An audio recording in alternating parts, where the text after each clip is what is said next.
우리 하나님 말씀은 창세기 35장 1절에서 5절입니다. 하나님이 야곱에게 이르시되 일어나 베델로 올라가서 거기 거주하며 네가 내 형 에서의 낯을 피하여 도망하던 때에 네게 나타나던 하나님께 거기서 제단을 쌓으라 하신지라. 야곱이 이에 자기 집안 사람과 자기와 함께한 모든 자에게 이르되 너희 중에 있는 이방 신상들을 버리고 자신을 정결하게 하고 너희들의 의복을 바꾸어 입어라. 우리가 일어나 베델로 올라가자. 내 환난 날에 내게 응답하시며 내가 가는 길에서 나와 함께 하신 하나님께 내가 거기서 제단을 쌓으려 하노라 하며 그들이 자기 손에 있는 모든 이방 신상들과 자기 귀에 있는 귀고리들을 야곱에게 주는지라. 야곱이 그것들을 세겜 근처 상수리 나무 아래에 묻고 그들이 떠났으나 하나님이 그 사면 고을들로 크게 두려워하게 하셨으므로 야곱의 아들들을 추격하는 자가 없었더라. 아멘. 고난이 주는 영적인 유익을 말씀을 하는 겁니다. 고난은 육적으로는 우리를 힘들게 하고 어렵게 합니다마는 실패라든지 환난이라든지 이런 것들이 그러나 영적으로는 우리에게 귀한 교훈을 삼게 해주시고 또 우리 영적으로 잠을 깨우게 해주시고 많은 유익을 주는 것이 고난이기도 합니다. 그래서 야곱의 일생을 통해서 고난이 우리한테 주는 유익이 무엇이냐 하는 것을 한번 돌아볼까 합니다. 우리들과 현대인들과 가장 잘 닮은 사람, 성경에 나오는 믿음의 조상들 중에 대부분 모르드게라든지 에스더라든지 이사야라든지 이런 분들은 사실 우리하고 비교를 해도 따라가기 힘들 정도, 사도 바울이나 좀 그런 분들로 여겨지는데 야곱은 우리하고 닮아도 너무 많이 닮았는, 그러면서도 하나님께서 나는 아브라함의 하나님, 이삭의 하나님, 야곱의 하나님이라 할 정도로 또 하나님 앞에 사랑도 많이 받았던, 맡기도 많이 맡기도 하고, 그래서 믿음의 조상들 중에 우리하고 가장 많이 닮은 사람 한 사람을 대라 그러면 야곱일 겁니다. 굉장히 닮았습니다, 우리하고. 자, 야곱이라는 사람을 한마디로 이렇게 정의를 하면은 이 사람은 어떤 목적을 위해서는 수단 방법을 가리지 않는 사람. 이런 사람들 때문에 요즘 또 불법이 횡행하고 세상이 삭막해지죠. 그래서 결과가 모든 과정을 정당화한다 하는 말이 있듯이, 그러니까 결과만 이루면 된다는 거예요. 그 과정이 어떻든 간에. 그러나 여기서 우리가 분명히 하나 알아야 될 것은 하나님은 어떤 분이시냐 하면은 결과보다 과정을 중요시 여기는 분입니다. 과정을. 우리도 흔히 그런 말을 하죠. 우리 아이들한테 네가 최선을 다했다면은 결과에 대해서는 연연하지 마라. 우리가 그런 교훈을 합니다. 내가 열심을 했는데 결과가 그만큼 안 따른다는 것은 거기에 대해서는 그 사람의 잘못이 아니라는 거예요. 최선을 다했으니까. 바로 하나님이 우리한테 하시고자 하는 말씀입니다. 그래서 오늘 주인공 야곱은 부자 되기를 원했고 성공하기를 원했고 복받기를 원했고, 그렇게 하기 위해서는 장자들이 받는 장자권의 축복 기도를 어떤 수단과 방법을 가리지 않고 받는 겁니다. 이 사람은 아버지를 속이고 형을 속여가지고. 그런데 복을 주시는 분이 누굽니까? 아버지와 형이 아니고 하나님입니다. 하나님이 복의 주인인데 아버지를 속이고 형을 속여가지고 복을 받겠다고 하는 것이 얼마나 웃기는 이야기입니까? 하나님은 다 알고 계시는데 복 받을 만한 그릇이 돼야 복을 주시는 분인데. 자, 그러다 보니까 이 대가가 혹독합니다. 하나님은 가르쳐야 되니까. 집에서 나와가지고 20년간을 하란의 외삼촌 집에 가서 목동일을 하면서 죽을 고생합니다. 그 한 번의 잘못을 처절하게 깨닫도록 해주시는 거예요. 그리고 사랑하는 한 여인을 얻기 위해서 14년을 무임으로 일을 합니다. 참 대단한 분입니다, 이분은. 그러면서도 결과는 나중에 외삼촌 그 재산의 절반 이상을 가지고 나옵니다. 부자가 되어 나왔어요. 결국은 자기 것을 이루는데 그 과정 속에서 과정이 결과보다 더 중요하다는 것을 하나님이 깨닫도록 교육을 먼저 시키는 겁니다. 처절하게. 자, 그러면은 나왔으면은 야곱이 해야 될 일이 무엇이냐? 이게 우리 인간 모습하고 똑같아요. 20년 전에 자기가 집을 떠날 때 집 처음 떠나봤거든요. 떠나 나올 때 얼마나 두렵고 외롭고 쓸쓸했겠습니까? 광야 땅에 돌을 베개 삼아가지고 첫날을 보내는데 그때 하늘 문이 열리면서 사닥다리가 내려오고 하나님의 사자들이 오르락내리락 하는 걸 보게 됩니다. 아, 하나님은 우리 집에 가오신처럼 우리 집에만 계시는 하나님인 줄 알았는데 하나님에 대해서 그 당시에는 전혀 몰랐으니까 여기에도 하나님이 계시는구나. 여기도 하나님의 집이구나. 베델이라고 이름을 짓죠. 그러면서 하나님의 음성을 듣습니다. 내가 너와 함께 할 것이다. 내가 너를 지켜주리라. 그때 야곱이 베델의 서원이라는 유명한 말을 합니다. 하나님, 만약에 저를 지켜주셔서 먹고 입는 거 다 챙겨주시면은, 그래서 내가 건강하게 이 자리에 돌아오게 된다면은 평생을 이곳에서 하나님 앞에 제단을 쌓고 하나님을 내 하나님으로 모시고 그리고 내가 철저하게 하나님을 잘 섬기겠습니다. 자, 서원을 했어요. 20년 전에. 만약에 외삼촌 집에서 돌아서 나오면은 반드시 내가 여기 이 땅에 이곳에 와서 제단을 쌓고 하나님을 철저하게 잘 섬기겠습니다. 그랬습니다. 자, 하나님은 내가 너와 함께하고 너를 지켜줄 것이다. 만약에 그렇게 되면은 나는 하나님을 평생 잘 섬기겠습니다. 약속을 했습니다. 하나님은 그 약속을 지켰습니다. 살아서 돌아오도록 했는 것뿐만 아니고 그는 부자가 됐고 많은 가족을 거느리고 돌아오도록 해줬어요. 이제 야곱이 해야 될 차례입니다. 분명히 자기도 약속을 했으니까 하나님은 약속을 지켰습니다. 자, 그런데 돌아올 때 평안하게 거부가 돼가 나오니까 하란에서 세겜을 거쳐서 베델로 오는데 세겜 땅에 도착을 해보니까 얼마나 살기가 좋은지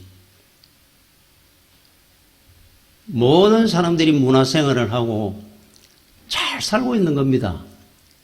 학군도 좋고 사업하기도 좋고 베델로 가야 된다는 생각은 갖고 있었는데 발이 안 떨어지는 겁니다. 자, 세겜 땅에 머무는데 잠시 머문다 생각했을지도 몰라요. 잠시 7년이 지나가 버렸습니다. 평안하고 안일하게 나태하게 7년이 갔어요. 영적으로 완전히 잠이 들은 겁니다. 그때 약속한 거 기억에도 없습니다. 이게 인간입니다. 자, 하나님께서 그를 깨우는 방법 중에 하나로 환난을 그 집에 줍니다. 자, 고난이 주는 유익이라 그랬죠. 환난이 왔습니다. 세겜 땅에 있는 청년들과 분쟁이 일어나고 그들을 야곱의 아들들이 죽임으로 말미암아 이 집이 몰살당한 위기에 처하게 됩니다. 자, 그날 밤에 야곱이 자기 자식들, 가족들을 불러놔 놓고 이야기를 합니다. 오늘날 우리 집에 이렇게 된 이유를 내가 알았다. 27년 전이죠, 이제는. 27년 전에 내가 우리 집을 떠나가지고 하란에 있는 외삼촌 집에 혼자 갈 때 하나님 앞에 약속한 것이 있었는데 이 베델 땅으로 반드시 돌아와서 하나님 앞에 제단을 쌓고 하나님을 잘 섬기겠습니다 했던 약속을 내가 지키지 않았기 때문에 하나님께서 그걸 기억하게 하시려고 우리 집에 이런 큰 환란이 왔구나. 베델로 올라가자. 여러분, 문제는 베델로 가면 해결됩니다. 그걸 알게 된 거예요. 베델로 가자. 그래서 베델로 출발해 가는 내용입니다. 모든 게 다 해결이 됩니다. 하나님께서 그가 가는 길을 지켜주셨다 그럽니다. 또 아무도 그를 공격하지 못하도록. 우리가 그런 이야기를 여러분 들어보셨죠? 이 영국 사람들은 청어를 좋아해가지고 북해 그 먼 바다에 가서 청어를 잡아옵니다. 탱크에 청어를 가득 넣어가 오다 보면 몇 주씩 걸리다 보니까 당시에 청어들이 오면서 죽습니다. 시간이 길어지고 하다 보니까. 그러면 싱싱한 청어를 가져오는 방법 중에 하나를 청어의 천적인 메기 한 마리만 넣어놓으면 탱크 속에 메기는 청어를 잡아먹으려고 막 설치니까 살려고 발버둥을 치다 보니까 청어가 나태가 그냥 가만히 있으면은 죽을 청어가 싱싱한 청어가 돼가지고 도착을 하더라. 몇 주가 지나도. 그래서 메기를 한 마리씩 넣어서 왔다 그럽니다. 자, 우리 영적으로 우리가 안일해지면은 편안해지면 오는 것이 영적 잠이 들어요. 그럴 때 우리 하나님께서 우리한테 주시는 것이 하나씩 있는데 영적으로 매기를 집어넣습니다. 우리 인생사 속에 그것이 환난일 수도 있고 사고일 수도 있고 실패일 수도 있고 이런 영적인 환난이 우리한테 주어질 때가 있습니다. 그러나 이 매기는 우리한테 나쁜 것만이 아니고 우리를 유익할 때가 할 때가 더 많습니다. 우리 영혼을 싱싱하게 만들기 위해서, 늘 깨어있게 만들기 위해서. 그런데 해석하는 차이에 따라 다릅니다. 어떤 사람은 우리가 살아가다 보면 영적으로 잠이 들 때 매기를 우리 영적인 우리 인생의 탱크 속에 하나님께서 집어넣을 때가 있어요. 예기치 못한 사고라든지 뭐 환난이라든지 실패라든지 그게 왔을 때 금방 잠이 탁 깨는 사람들이 있습니다. 지혜로운 거죠. 어떻게든 거기에 대해서 발버둥을 칩니다. 기도에 매달리든. 그런데 어떤 사람들은 자포자기하는 사람, 비관하는 사람이 있어요. 내가 죽었구나. 이제 끝났구나. 나는 바닥이구나. 포기하는 사람들이 있습니다. 죽는 겁니다. 그 매기에 잡혀 죽는 겁니다. 그 환난에. 여러분, 똑같은 상황이 벌어져도 그것 때문에 야곱처럼 깨어나는 사람이 있는가 하면은 그것 때문에 영원히 죽는 사람이 있어요. 여러분, 영화 빠삐용이라는 영화가 있었죠. 그 빠삐용은 매번 탈출을 시도하다가 붙들리고 하다가 나중에 살아서 못 나오는, 한 번 들어가면은 살아서 못 나오는 섬으로 보내집니다. 이 섬은 천의 절벽입니다. 빠져나올 방법이 없습니다. 들어가면 시체가 돼야 나온다고 하는 곳입니다. 자, 빠삐용이 거기 갑니다. 간수도 없습니다, 거기는. 뭐 간수가 없어도 됩니다. 자기들이 그 안에 자급자족합니다. 근데 거기에 먼저 가 있던 친구는 적응을 합니다, 거기에. 뭐 방법이 없으니까 이제는 이제 죽어야 나가는 곳이니까. 거기서 농사도 짓고, 거기서 밥도 해 먹고, 이제 거기에 사는 겁니다. 근데 빠삐용은 그곳에 가서도 탈출을 계속 시도를 합니다. 어떻게든 자유의 길로 한번 나가보려고. 하루는 파도가 팍팍 절벽을 치고 있는데 야자수를 먹고 껍질을 던졌더니만은 그 야자수 껍질이 바다에 떨어졌는데 이게 조류를 타고 푹 하면 저 바다 가운데로 흘러 들어가는 겁니다. 자꾸 저 멀리. 아, 조류가 밖으로 나가는구나. 이 섬에서. 내가 헤엄을 쳐갖고는 저 망망대해를 빠져나갈 수는 없지만은 뭔가 하나 뜨는 것만 자꾸 붙들고만 있어도 빠져나갈 수 있는 곳이구나. 조류가 그쪽으로 흐르는구나. 그래서 야자수를 뭉치를 만들어가 던지고 띠 들어가 그걸 붙들고 결국은 탈출해 나옵니다. 조류를 타고. 보십시오. 똑같은 파도를 보는데 어떤 사람은 그냥 파도입니다. 바다의 파도는 늘 있는 거니까. 인생의 파도는 늘 있는 거니까. 그런데 어떤 사람은 그 파도를 보면서도 자유를 볼 줄 압니다. 사는 길이 이곳에 있구나 하는 걸 보게 됩니다.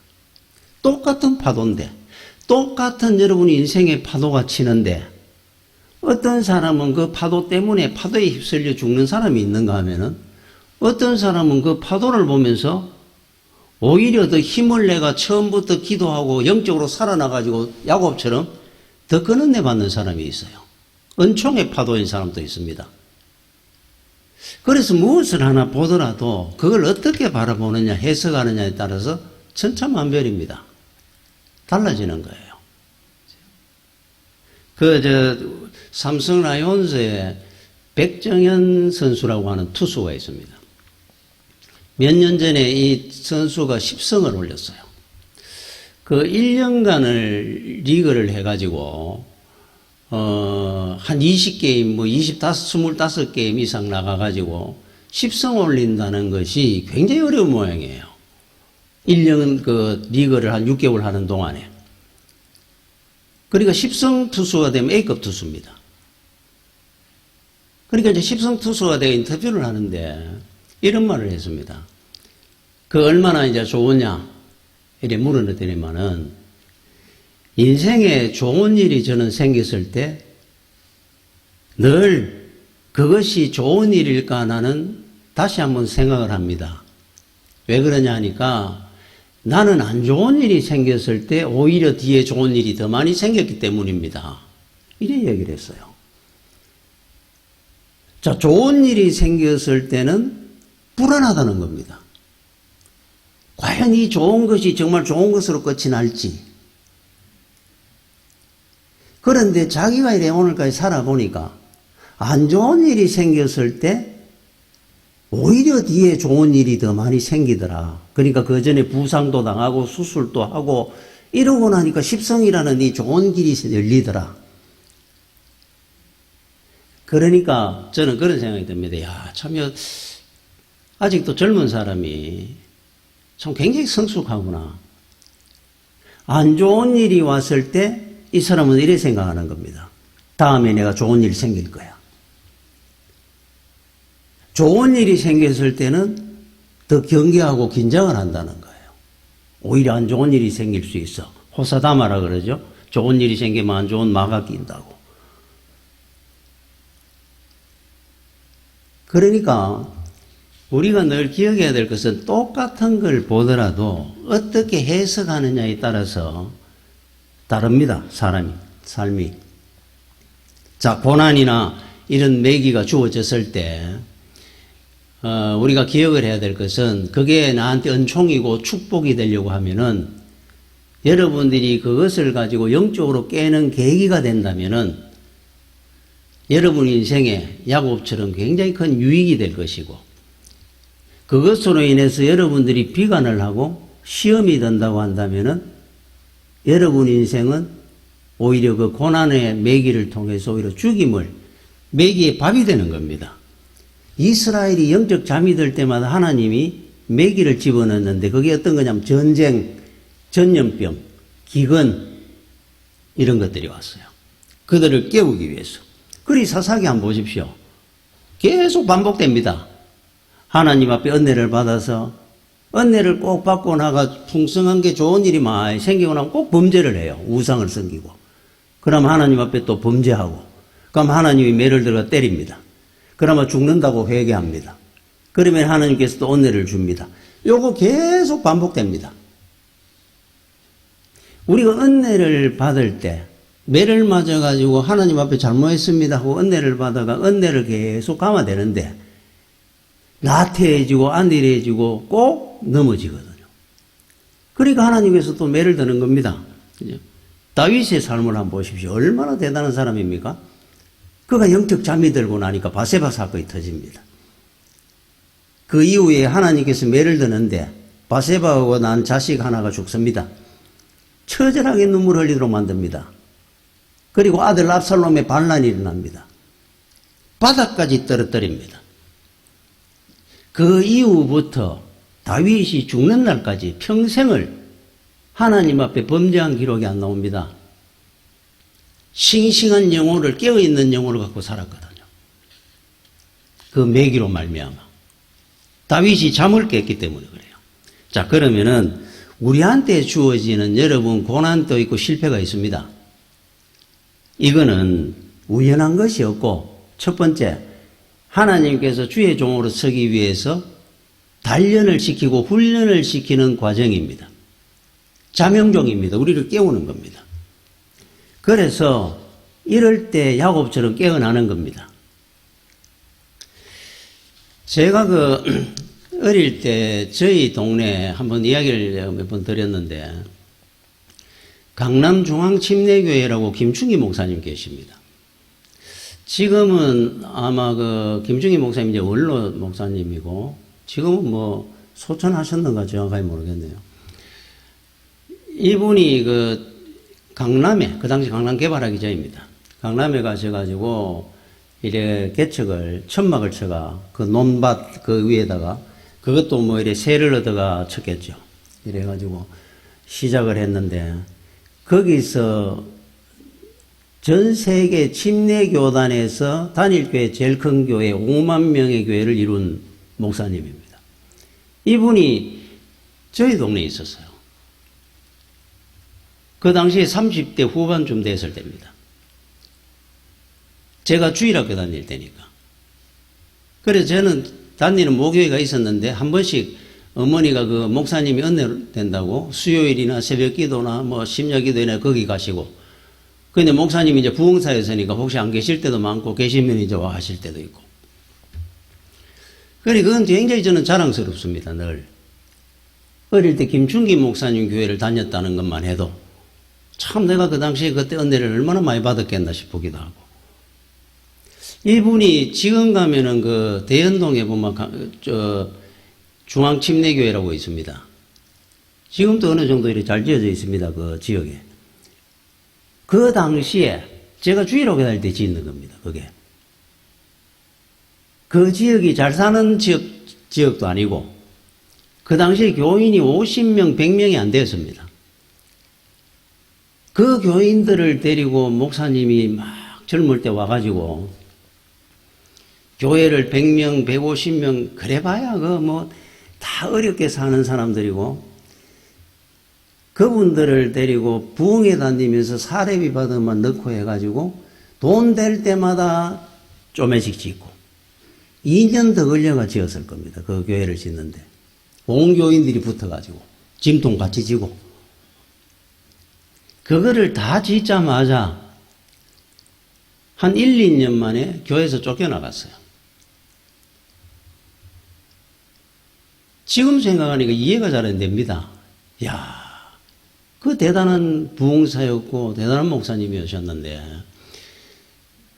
그런데 그 당시에 뭐 저는 어릴 때고 지금도 그 상황에 대해서는 잘 모릅니다만은, 그때 출발해 가는 것은 지금도 눈에 생생합니다. 목사님이 이사를 오늘 가신다 그러더라 그래가지고 어머니 손잡고 이제 그 골목길로 쭉 들어가서 안에 교회가 있는데, 그 골목 따라 이제 차가 나오니까 거기 줄을 섰어요. 비가 억수같이 왔습니다. 그날따라. 비가 억수같이 오는데 그 우산을 들고 쭉 교인들이 서가 있는데 2.5톤 트럭에 뒤에 짐을 싣고, 참 그 얼마나 열악합니까? 그 운전하시는 분 옆에 그 사모님이 타시고 끝에 목사님이 타시고 애가 셋이었어요. 3명을 하나씩 끼워가지고 앉혀가. 그 저보다 1살 어린 김성호라고, 나중에 그 목사님이 되셔가지고, 강남중앙침례교회 그 담임 목사가 됐던데, 그러다가 몇 년 안 있어가 뭐 세습 문제로 문제가 돼서 그랬는지 그만뒀더라고요. 그 어릴 때 늘 친구처럼 놀았습니다. 성호라고. 자, 차를 타고 나갑니다. 사모님은 후회를 수위가 웁니다. 목사님은 이래 손을 흔듭니다. 뭐 이야기할 것도 없었습니다. 비가 오니까 창문도 못 내리고. 전부 울고 손 흔들고 이래 이제 하는데 저도 이래 보고 있는데 목사님이 이래 가셨어요. 그런데 어머니가 그러는 겁니다. 갈 데도 없는데, 오라는 데도 없는데, 아직 교회가 안 정해진 겁니다. 그냥 서울로 간다 하더라. 무조건 서울을 향해 간 겁니다. 그때 강남은 논밭이 그냥 그럴 때인데, 강남에다가 천막을 쳤는 겁니다. 골로 하나 가지고 살았답니다. 한겨울에도 골로 펴놔놓고 자고, 골로 해가지고 밥 먹고. 한 3년, 4년쯤 지나가 제가 중학교 들어갈 때쯤 됐는데 어머니가 그러는 겁니다. 야, 그때 김충기 목사님이 서울 와가지고 1000명이 넘었다 하더라. 교인이. 1000명이 넘었다. 제가 어릴 때 1000명 가는 숫자가 별로 없었거든요, 교회들이. 우와. 좀 있으니까 또 한 2, 3년이 있으니까 10,000명이 넘었다 하더라. 이 10,000명 가는 대구에 아직까지 10,000명 가는 교회가 있습니까? 깜짝 놀랐죠? 그게 어찌된 일인가 싶어가지고. 나중에 5만 명이 넘는 침례교단의 세계 최고의 큰 교회가 만들어진 거예요. 저는 그런 생각이 듭니다. 만약에 목사님이 울면서 안 떠나고 대연동에 거기에 있었더라고 한다면 500명 되겠습니까? 그 지역에서? 1000명이 되겠습니까? 엄청난 그분의 인생에 메기 한 마리가 들어온 거죠. 그거를 그 목사님은 이겨낸 겁니다. 더 큰 교회로 하나님이 세우기 위해서 훈련과 단련을 시켜가지고 끌어올리는 겁니다. 세계 최고 큰 교회를 이는 만들어야 되니까 그 아픔이 있고 고난이 있더라도 처절하게 실패를 경험하기도 하고 해서 끌어올라가는 겁니다. 좋은 면을 생각하는 거예요. 우리도 고난을 통해서 실패를 통해 영적으로 살아있으면서 살아난 분들이 얼마나 많습니까? 성경에 모르드게라든지 에스더라든지 한번 보십시오. 요셉이나 전부 그런 사람들의 훈련과 단련입니다. 저는 2025년이 되면서 25년 한 해 동안 저한테 주제곡으로 제가 삼았던 곡이 하나 있습니다. 이게 여러분들의 인생의 주제곡이 되어서마요.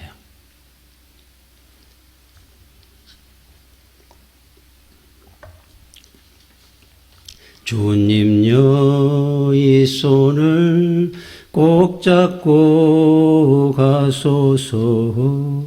약하고 피곤한 이 몸을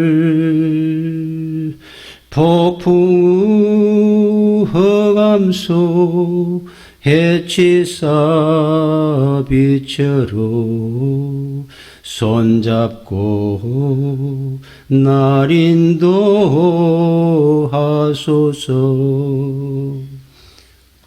제가 2025년에 내가 한 해 동안은 이 곡을, 내가 이 찬양을 부르면서 한 해를 보낼 거다. 내가 결정을 했는 곡입니다. 주님여 이 손을 꼭 잡고 가소서. 약하고 피곤한 이 몸을 폭풍 후 흑암 속 해치사 빛으로 손잡고 날 인도하소서.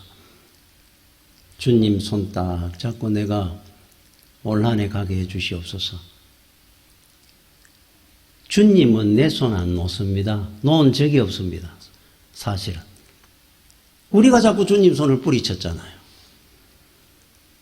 주님은 한번 우리를 손을 잡으시고 평생 우리 손을 데려 끌고 갑니다. 놓을 리가 없는데. 여러분 닥터 지바고라는 그 친딸한테 닥터 지바고의 동생이 평생에 조카를 처음 봤습니다. 자기 조카를. 그 조카한테 묻지요. 네 아버지는 어디 있느냐? 자기 형을 묻는 겁니다. 그때 닥터 지바고의 딸이 이렇게 얘기를 합니다. 전쟁통에 잡고 가던 손을 놓치는 바람에 잃어버렸습니다. 그때 그 동생이 이런 말을 합니다. 아니다. 네 친아버지가 아니기 때문에 그런 일이 생긴 거다.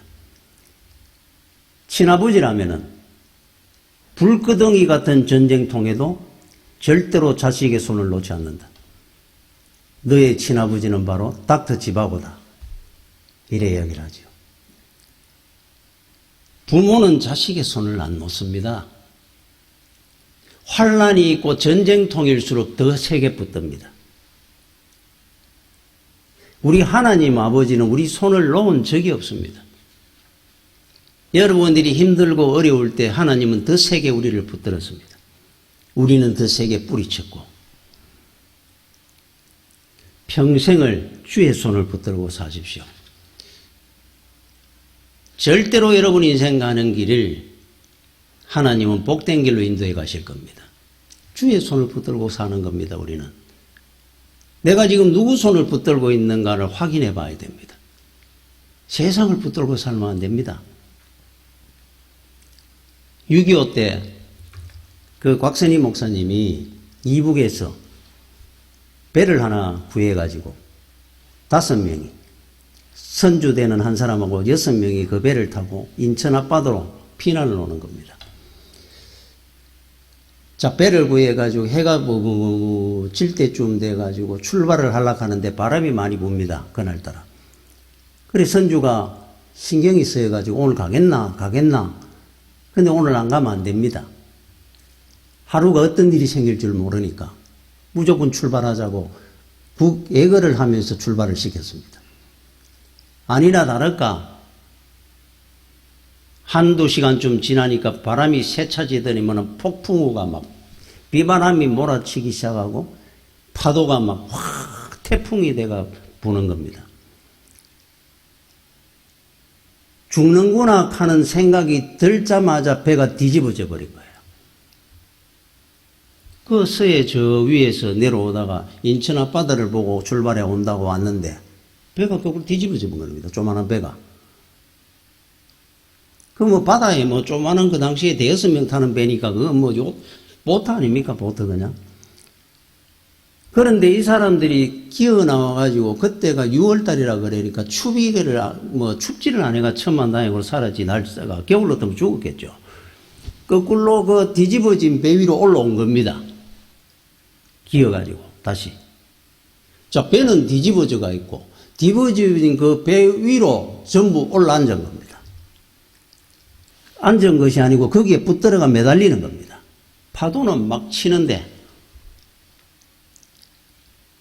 밤새도록 그냥 막 그 높은 파도에 떨어져 가면 막 이렇게 하면 막 정신도 없이 매달려가 있는데 해가 뿌이 뜰 때쯤 돼가지고 전부 지쳐가지고 그러고 나니까 조용해지더라는 거예요, 바다가. 전부 이제 좋습니다, 이제. 그런데 한 사람이 소리를 지르더라 그래요. 땅이다. 그런데 어떤 생각이 들었냐 하니까 땅이라도 이북이면 어떡하느냐. 왔던데 출발해 나왔던데 다시 돌아가면 죽지 않습니까? 또 아니면은 나왔는데 망망대해로 저쪽 서해로 해가 저 중국 대만 쪽으로 흘러 들어가면 죽는 겁니다. 물 한 모금도 없는데. 어디로 가야 될지도 모르는 그 상황에 죽는다 산다 그러다가 눈을 떴는데 땅이다 그러는데 전부 다 긴장을 해가지고 땅이라고 다 사는 것도 아니고 나만이라야 되는데 땅이라도 일단은 저 대 쪽으로 안 빠진 것만 해도 감사하다 그러고 그러고 보고 있는데 조류를 타고 배가 닷도 없고 돛도 없고 키도 없고 아무것도 없는 겁니다. 할 수 있는 게 아무것도 없어요. 그냥 바닷물이 흘러가는 대로 흘러가는 겁니다. 이 배가. 밤새도록 그렇게 파도치고 있었던 겁니다. 또 나중에 다 와가지고 긴장을 해가 엎드려가 숨어가 이래 보다 보니까 인천 앞바다랍니다. 이야, 하나님 앞에 하나님 감사합니다. 그 많은 곳에 흘러갈 수 있었는데 그렇게 비바람이 몰아치고 파도가 몰아치고 어떻게 그 많은 북한으로 갈 수도 있고 저 대해 쪽으로 중국 쪽으로 빠질 수도 있었는 잘못 가면 다 죽는 길인데 어떻게 인천 앞바다로 이 배가 끌려와가지고 그래가 피난을 하고 살았다고 하는 간증을 봤어요. 하나님이 인도해 가는 겁니다. 놀랍지 않습니까? 여러분을 놓치는 법이 없습니다. 소원의 항구로 하나님은 끌고 갈 겁니다. 결국은. 지금 죽는다 산다 그러는 거지 절대로 여러분 낙심하거나 포기하지 마십시오. 이거는 하나의 훈련이고 단련입니다. 여러분들을 세우시고 더 크게 서기 위한 과정입니다. 파도가 칩니다. 태풍이 옵니다. 죽는 것 같은 생각이 들 겁니다. 그러나 어느 날인가 여러분들이 믿음과 소망을 버리지 아니하고 기도하고 매달리고 주여 부르짖는 성도들을 하나님은 인천 앞바다 원하는 소원의 항구로 인도해 가는 것처럼 김충희 목사님처럼 인도해 가고 계시는 과정입니다. 꼭 기억하십시오. 오늘 제가 3절에 이렇게 나옵니다. 우리가 일어나 베델로 올라가자. 베델로 가면 해결됩니다. 그리고 여러분들이 하나님 앞에 베델에 서원을 하십시오. 오늘 주여 내 가정과 내 자녀들을 지켜주시옵소서. 내 평생에 하나님을 잘 섬기고 살겠습니다. 반드시 하나님은 약속을 지킬 겁니다. 여러분들의 약속을 지키는 것이 문제겠죠. 서원을 하시고 여러분들이 하나님 앞에 서원한 것을 잊어버리지 말고 잘 지키고 살면은 평생을 하나님의 손을 잡고 복된 길을 가게 될 줄로 믿습니다. 기도하겠습니다. 주여 은혜를 감사를 드립니다. 우리가 믿음 안에서 소망을 버리지 아니하고 아버지 어떤 어려움이 있고 힘든 일이 있더라도 오히려 영적으로 깨어나는 계기가 되게 해주시고 야곱처럼 하나님을 만나는 믿음의 성도들이 되기를 원합니다. 환난과 풍파 가운데서도 우리 하나님 앞에 믿음이 더욱 성숙해지고 기도할 줄 아는 우리 성도들이 되게 해주시고 하나님 은혜 가운데 아버지 하나님 앞에 귀하게 쓰임받는 주의 종들이 되도록 함께하여 주시옵소서. 예수님 이름으로 기도드립니다. 아멘.